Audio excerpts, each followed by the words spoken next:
Welcome back to The Pod is the Roof, the official UNC basketball podcast of the Field of 68. I'm your host, Riley Davis, joined as always by my co-host, Jacob Karabatsos, a.k.a. JK.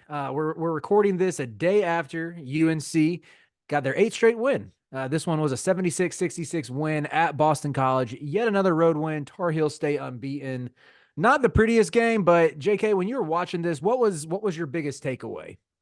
Well, I think for starters, we knew this one was I think we literally talked about it in the last episode. We kind of talked about how this Boston College game just feels like a trap spot. And I mean, I think it was Henson that said, when you go play in those environments where there's not as many fans and the gym's kind of like emptier and it is a road game, it can be even harder because there's nothing to feed off of.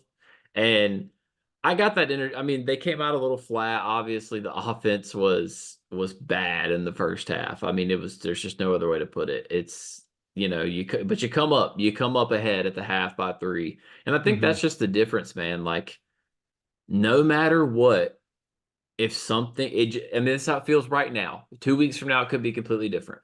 But it just feels like right now, whatever is going wrong, they're going to be doing something so right that it combats it. And that's just kind of how the defense has been.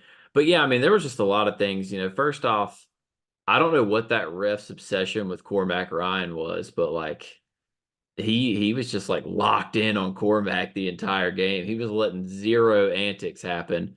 Of course, every time the game was close, you already know Mr. Big Shot RJ Davis would just answer and respond in some way. Then later in the game, you get it from Ingram. I mean, there's just every week, man. And who am I to complain? Like I've been on social media this week, and it's like, obviously, we love our UNC fans, but like, let's not be so spoiled, okay? Like, we literally had the most disappointing season ever last year, and we're complaining because we only won by 10 in a road ACC game for our 8th straight win, when we're watching all these top dogs in every conference lose on the road to lesser teams each week. So all I would like to say is, let's make sure we're taking this in the correct way and not beggars can't be choosers, man. That's just all there is to it. We're winning, and we're winning by double digits at that. Yeah, I'll build off of that. For one, I love that you made the point about the refs. I thought from an unbiased perspective, I thought the stripes are way too involved in this game, calling a ton of ticky-tack stuff. It seemed like there was no flow whatsoever. It was really frustrating to watch. It felt like, for one, the best team in the ACC is being relegated to the CW, which is frustrating. Which as a whole, I don't know who the guys on the call were for the CW yesterday, but they were pretty good. Like, the presentation's not terrible. It does seem like the actual camera itself is like, the footage seems a little grainier than Yeah. ESPN. But whatever ref crew they delegate to these CW games are just awful. And from a UNC perspective, I did feel like Armando got called for some ticky-tack stuff. I can't remember. I want to say he got called for a foul for like diving for a loose ball or something. That stuff was frustrating, but at the same time was like, I mean, Cormac definitely drew a couple foul calls with, from an objective perspective, I would say were some flops. Oh, absolutely. He Not flopped, but complaining about it. that's the one thing I do want to say, though. It was when you've got two bigs like Quentin Post and Armando Bacot, let them bang. That's what made me mad. Yeah, you don't need to be ready to blow the whistle anytime. And like, it just seems so many times whether either team driving to the hoop was like an automatic foul call regardless. And yeah, it's just the type of games it makes it painful to watch, because you could tell. I mean, Boston College couldn't hit the broadside of a barn from beyond the arc. UNC missed a lot of threes too, though. Like, it just was an ugly shooting game. I'm glad Carolina can defend well, and I'm glad they got some timely plays. But I'm also with you, man. Like, I think this Boston College team, like we talked about last week, this is not the Jim Christian teams of old that win like less than 10 games a year. They could maybe be an NIT team. I mean, who knows? Like, the ACC is wide open. They're 92nd on KenPom right now. They have some chances to where they could crawl into like the top 75. And it's not out of the realm of possibility this becomes a Q1 win at the end of the year. All they got to do is get to 75. But yeah, they have big physical guards like Jaden Zachary. Post is one of the best. I mean, he might be one of the best 10 players in the league. Like he's really good. So I'm happy with the win. And yeah, I don't want UNC fans to take this for granted, like you were saying, seeing them chirp online. But focusing on the game itself, though, to me, I think the biggest takeaway was the play of the bench and specifically how well Hubert used the bench. Uh, I loved Okonkwo getting his shine when it Our was clear guy. that yeah, we've been gassing Okonkwo up since the preseason, but it was clear that Washington couldn't stay out of foul trouble, had some bad turnovers early, and Okonkwo held his own, and he had that lob from Cadeau that put Carolina ahead 3 at the half. Yeah. I mean, look, first off, seeing him check into the game, it was just great. I mean, he didn't, he's not going to do anything crazy offensively when he's out there, but like he did what he needed to do. He boxed Mhm. out, he rebounded, he caught lobs. I mean, I I just think there's so many guys like that, like that don't even really play on this team, you know? Mhm. Like Wojcik's not really in the rotation anymore, but if you need to throw someone out there because someone's in foul trouble and you need to throw Paxson out there for 5 minutes for some offense, you can still do it. If Washington's in foul trouble, you can throw a Conquo, you can throw high out there, like if you need to. Mhm. I mean, it was just an overall ugly game. The only real concerning thing to me is that we only forced 4 turnovers and had That was 11, I didn't realize which we only is forced 4. which is That crazy because it feels like we forced more turnovers because they missed so much. But yeah, I do just want to give 2 special shout outs. One for a Boston College player. I would like to officially thank Claudel Harris Jr. for shooting them out of that game in the last 8 minutes. That was absolutely legendary stuff from you. Second off, I think it's time, Riley.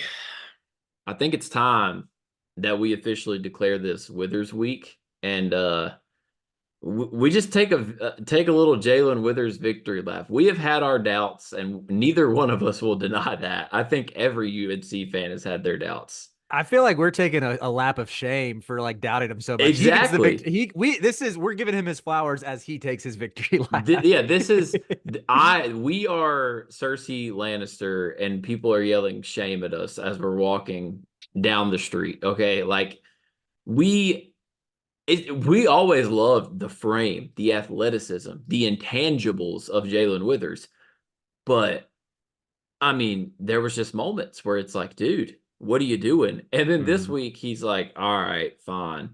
Goes for 15 and 10 in the we love a good revenge game narrative against Louisville. And then it's like he comes out against Boston College, 9-3-1, and it's just like finally hits the three. Mhm. And then on top of that, he just even when he's not great, he just imposes another level of physicality that I Mhm. feel like only Ingram can impose. Mhm. And he's just big, he's athletic, he's annoying on the glass. It's like when he's doing what he did these last 2 games, if this is what Jae'Lyn Withers is now, if it really is this 14 to 16 minute and this is what we get, that just increased the ceiling of this team because that was the biggest issue is, I don't really have a whole lot of faith in Jalen Washington defensively. And I do actually have some faith in Jalen Withers defensively, but it was Mhm. just the offensive end. It was just like a bad turnover, missing open shots, but I mean, dude, I just gotta say, like this week, I hope this is what he is because I was blown away with Jalen Withers this week. Yeah, I'm with you completely. It's a testament to both him and to the staff. For one, like the staff being able to get him comfortable in this role, I think they deserve a ton of credit because we saw like the Tennessee game had some of the worst turnovers we've seen from a scholarship player at UNC. Missed a layup in that game that was wide open as Tennessee was making their run. You go back to the Oklahoma game where he fouled 3-point shooters on probably 2 possessions within five, like 2 possessions out of a 5 possession stretch. It seemed like something like that. And if you look at his Louisville tape as well, if you actually watch some of those games, like his His fundamentals defensively weren't great. He'd bite on pump fakes. He'd get lost. But what this staff has done, I'll give them credit for getting him, in a structured system to where he is a difference maker defensively. He plays so hard. I think that's what's been the most impressive part for me is he's going at 100 miles per hour, but at the same time he's staying in control where he's not rushing things on offense anymore. He's not trying to dribble too much or do anything. He seems very comfortable and like just relentlessly attacking the glass, cutting. He's been incredible moving without the ball. Like the last 3 games, he's had just thunderous dunks in each, which has been great. And I know I said I gave credit to the staff, but I gave credit to him too for buying into a role. He probably knows he's usually not going to get more than 20 minutes a game. A lot of times, not more than 15. But it seems like he's relishing it. It seems like he knows that he's getting in there to do the dirty work, to throw down some dunks, to cut. And he's probably just happy because his team is winning. And I actually I kind of do want to play off that. I almost think part of the reason the transition was so tough for him was a bit of shock because you go from a team like Louisville where you're having to create every single shot. You're not really getting open looks. You always have the ball in your hands and you have to work hard. I think it just took him a while to realize wait, hold up. When I come in now, when I do get a shot, it's going to be open. There's no need for me to force things. I'm not on Louisville anymore. And I think he's I know that's crazy to say, but I just think that he got so used to being in a situation where he was just constantly having to create for himself. And now we're seeing that he's realizing, oh, wait, if I just come in and do these little things, my guys are going to get me some open looks. I agree. Like the most remarkable part to me is even looking at his O rating, his offensive rating from the past 3 games. You want to be above 100. Like 100's about average. The last 3 games, 152 against Syracuse, 143 against Louisville, 187 against Boston College. Like he is an abject positive. Maybe I should say indisputable positive whenever he's been on the court this last stretch, which is yeah, I mean, I will gladly eat the crow on saying or I eat some will crow. too. Yeah, I mean, because I listen, didn't think he was going to put it together at all. I just thought he was going to be a 5 minute a game guy who could maybe get you some boards, maybe a highlight reel block or steal every once in a while, and that be it. But he seems like he's a legitimate bench piece, which is great. yeah. And, that's I think that's what makes it so crucial for this team because you looked at it before and you were 5 deep with Trimble off the bench. So Mhm. 6, starting 5 and Trimble. You needed a 7th guy, at least just one more. You trust those other guys as plug and plays, and Washington is still going to get minutes. Don't get me Mhm. wrong. But if you can actually have that 7th guy that you really, really trust, it changes everything. And also, he did it yesterday. I want to say it was around the 4 minute remaining mark. One of the offensive rebounds that he got was just stupid. The Boston College guy had position on him, without question. And he jumped at the same time, didn't go over the back, and was just too strong. It's just simply too strong. Took the ball, and I think it was that possession where we got 7 offensive rebounds, and it's just I don't know, man.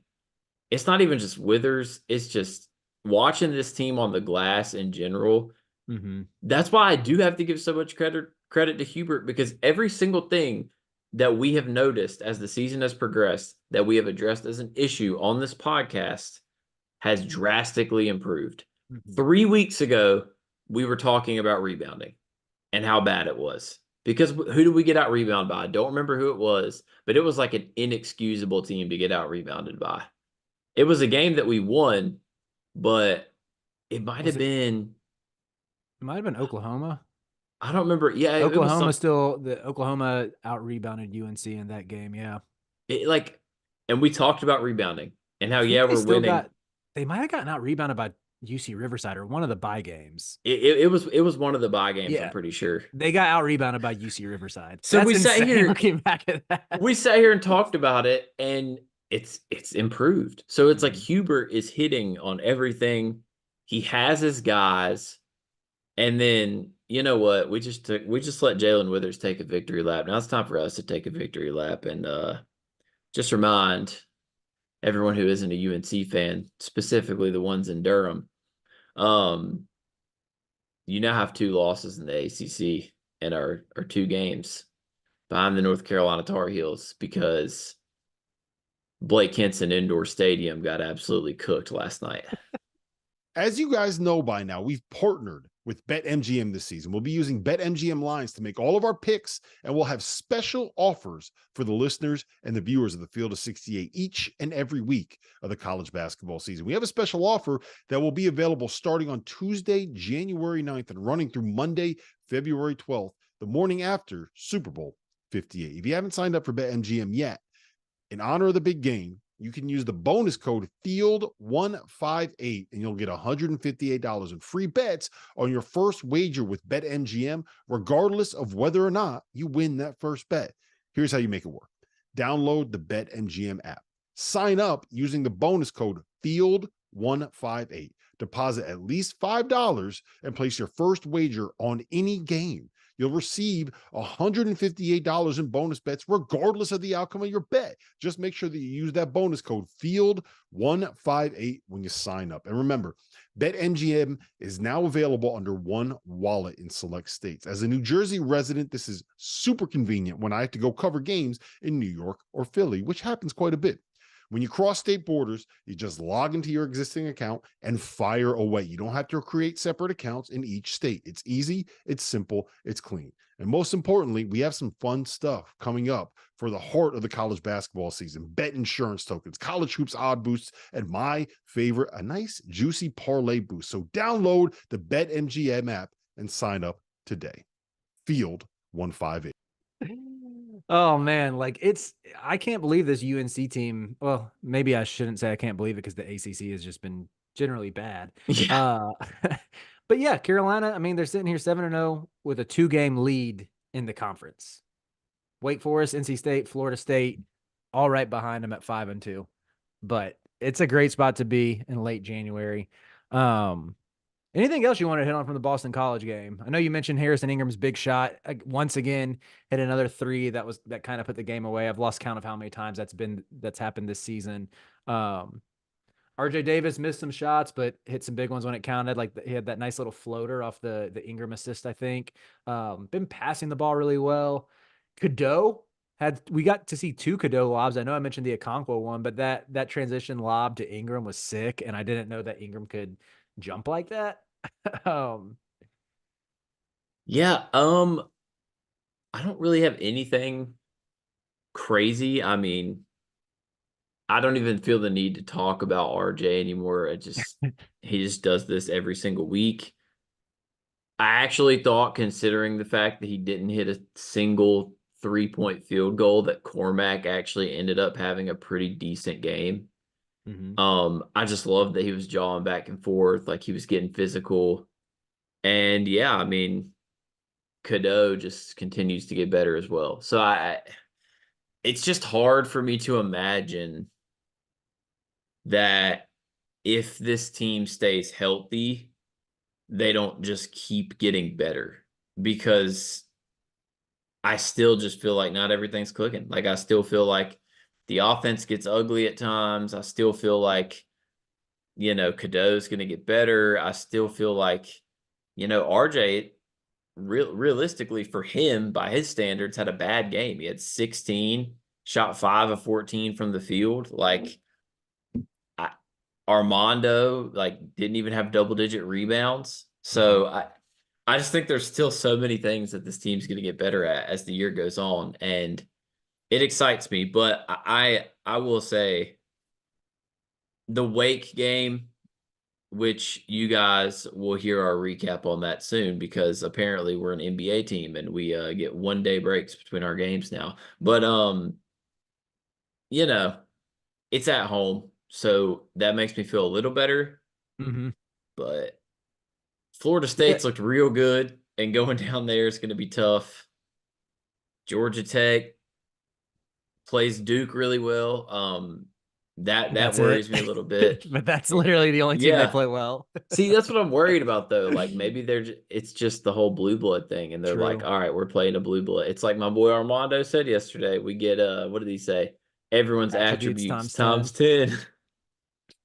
Well, you mentioned it. Let's talk a little bit about Wake Forest, and then we'll close with some Four Corners. Yeah, because this episode will hopefully drop Monday morning. Probably a few hours. Well, I guess more than a few hours, but hours still before UNC tips off with Wake. Yeah, this, in my opinion, it's by no means a must win. When you're undefeated in the conference, you're going to drop one eventually. However, it's one of those teams that if Carolina is who we think they are, they win and they kind of coast to it. Yep. It's one of those games that you expect like a Final Four contending UNC team to handle business and win by double digits yet again. Just because like it's in the crib and you got a team in Wake that's coming in really hyped up, have a great offense that's just been cooking recently, just got Damari Monsanto back. And yeah, those UNC teams with that killer instinct that have what it takes to win a title, they sense that and they wipe their hopes out immediately. It's just one of those things where I don't know how to feel because I watch what Wake just did to Louisville, for example. Mm-hmm. You know, we beat Louisville by 16. They manhandled Louisville 90-65. But then I watch what happened against State, and I'm like, okay, obviously some different circumstances. Like it was a weird game, the Hunter Salas stuff, all that. I honestly don't know because Wake Forest has had a couple games in conference play, which are the two losses, where they have looked out of sync. They don't look like they can guard very well. But then there's some games where you watch them and you're like, they might be the real deal. I feel like they actually kind of match up with us pretty well in terms of the size. They play a lot of like, you know, Efton Reed's 7 foot, and then Carr's probably like 6'9", 6'10". He's a big boy. So they're pretty big. I don't know. I do think UNC wins because it's in the Dean Dome. But I also am not going to be surprised if this is like a close game. If this is where the double-digit streak comes to an end, I guess I would say. Yeah, I'm with you. I think it is. I don't know. I would still lean Carolina winning by double digits. I think Wake is really good, but we've just seen this team elevate their play when they match up with a good opponent all year. I know we go back to the Kentucky game, the last loss. They seemed a little bit rattled in the first half, got it together in the second half, had a great chance to win that game. And really since then, I mean, they played obviously their best all season, maybe against Tennessee, definitely best offensively against Tennessee, played well offensively and great defensively against Oklahoma, played great defensively against NC State. Getting this at home, you know they're going to be up for it. And it seems like the kind of game where shots start falling for everybody. I think you get multiple threes. I'm going to make a prediction now and say you get multiple made threes from RJ, Cormac, and Harrison Ingram, which might be the first time that's happened all year. I'd have to go back and check that, but Cormac's gonna hoot. Anytime he misses everything he takes from deep, the next game, he's guaranteed to go at least like 2 for 6. That's what it feels like. I swear. When he goes like 0 for 5, next game, he's hitting 2 or 3. Yeah, so and we're gonna need it. We need him to bounce back in a big way because Wake Forest just hit 18 threes against Louisville. Granted, terrible defense at home. Probably not going to happen at UNC. And Carolina's been really good at running teams off the 3-point line, but they're going to have to close out hard. Can't be lazy. Like against Louisville, no, we didn't talk much about that game, but even in the first half before Louisville just started making everything, some of Carolina's contests and their closeouts just seemed to step slow. Like it seemed like there might've been a little bit of like, this team is awful and we're going to run them out of our own gym. And lo and behold, Louisville cut into that lead in the second half, started making some of those shots, but you can't do that against Wake Forest. But I expect them to go into this game knowing that. Yeah, I think they do know. I think that is part of the problem. they've been getting away with it because the defense is so good, but I do still think they have a little bit of an identity issue in terms of when they play bad teams, they do like to play down to their comp a little bit. Mhm. But I mean, yeah, I definitely 100% like I think it's a Heels win. I don't know. I just could see it go in so many different ways. Yeah. But if UNC loses to a dude named Boopy, then what I can't say anything. We deserve to be slandered for that. But yeah, I'm not too concerned. I do think it's a good test to then have to go to Florida State after. Yeah. Um You feel a lot better going into Tallahassee on Saturday if you're coming off of a win. I'll say that much. exactly. If you're going into Tallahassee 8 or yeah, what is it? 8-0? 7-1 or If 8-0. yeah, Yeah. if you're going in 8-0, you're probably feeling good. But if you're going in 7-1, it's like, all right, we really need to win this game. And I think we can, we'll go in depth about this after we recap the Wade game, but I think we both know Florida State's going to come out swinging because they had us dead to rights and we just pressed them. So, All right. Well, let's close a little bit of Four Corners. I want to get your updated Final Four predictions. About halfway through the season, it's time to revisit. I would have to go back. man. I'm curious because I think we talked about this. Listen, Maybe in man, I don't November? even want to say because one of my picks is having the most disappointing season of all time. Who was one of your picks in the preseason? Southern Cal. And it's Ooh. like I literally solely said that because guards win, Collier and Boogie, and then it's like Collier's hurt now, Boogie's hurt every other game. That's just been the definition of underwhelming. But oh man, the hardest part about picking the Final Four is like who's the surprise team, Yeah, right. I would have been inclined to maybe include like a Memphis, but then this week they've been awful. Yeah, they have been. Like, I will say, I love Auburn. I do. I think Bruce Pearl is a great coach. Holloway is a straight dude, and they're just pretty much good at everything. I mean, beating Ole Miss the way they beat Ole Miss yesterday is pretty freaking insane. So I'd probably say Auburn, UNC. I still think UConn's really, really good. And then, I'm gonna lock in a two SEC Final Four. And I'm telling you right now, after what I saw from Big Z yesterday, I'm gonna be hard pressed to not have Kentucky in the Final Four. Yep. A lot of brackets. So you said Carolina, UConn, Auburn, Kentucky. Yep, that's how I'm Solid feeling. picks. All right, I'm gonna zig a little bit and go not just one but two Big Ten teams. Ooh. And say both Purdue and Illinois get there. I think Ooh. Illinois, the way they play, where they have a bunch of like switchability, good wings, Terrence Shannon Jr. back, which still feels Weird. yeah. I'm like, It feels even weirder that they gave him a standing ovation. Yeah. Champagne on ice. I'm gonna need y'all to talk about that. Let it be known. Yeah, anyway, it feels a little icky to pick them just with still so much uncertainty around that.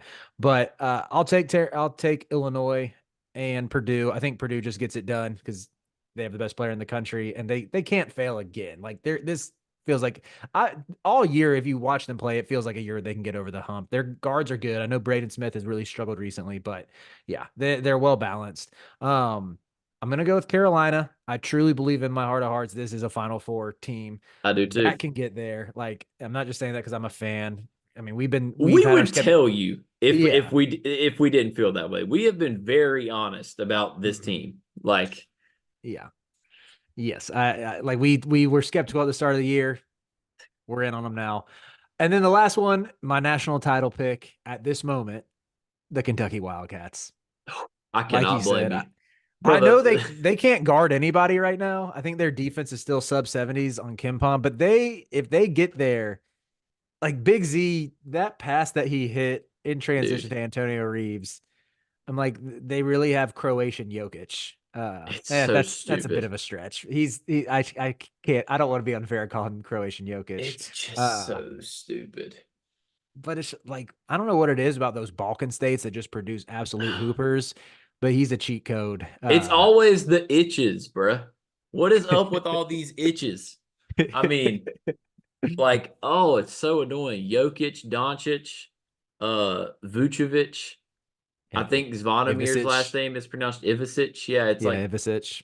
all the Bogdanoviches. I mean, Jesus, son of an itch. That's what I'm gonna start saying. But yeah. Listen, Purdue is really good. I'm solely not having them at my Final Four just because of like my Painter PSD, and I'm so terrified of even like they're definitely a second weekend team, like without question. I do worry about like the freaking if I can see Braden Smith and Lawyer actually play like 3 games where they're both good at the same time before the tournament starts, I'll feel differently. But I'm telling you, like Rob Doster said, it must be in their NIL contracts that they are not allowed to play good on the same day because I swear I don't get it. Mm-hmm. I think they'll get there by the time the tournament comes. It just seems like one of those things. I don't, like I said, I don't think I'm not picking Purdue to win it. I need to, like you said, it would be great to see them get in sync with each other. But yeah, it's there. Every coach can't make a Final Four until they actually do. Yeah. Maybe that's overly simplistic, but we said that about Tony Bennett. We said it about Jay Wright. Not everyone can Eventually, be like Hubert and make it in their first year. You know what I'm saying? not everyone can be like our basketball coach. Not everybody can be undefeated in conference play either. With that being said, that's it for today's episode. We'll be back later this week talking Wake Forest and looking ahead to Florida State. Subscribe to the YouTube channel. Download it. Download the show on Spotify, Apple Music, wherever you get your podcasts. Follow the Pod as the Roof on Twitter. We'll be giving you some of the best UNC content you'll need from now until hopefully early April.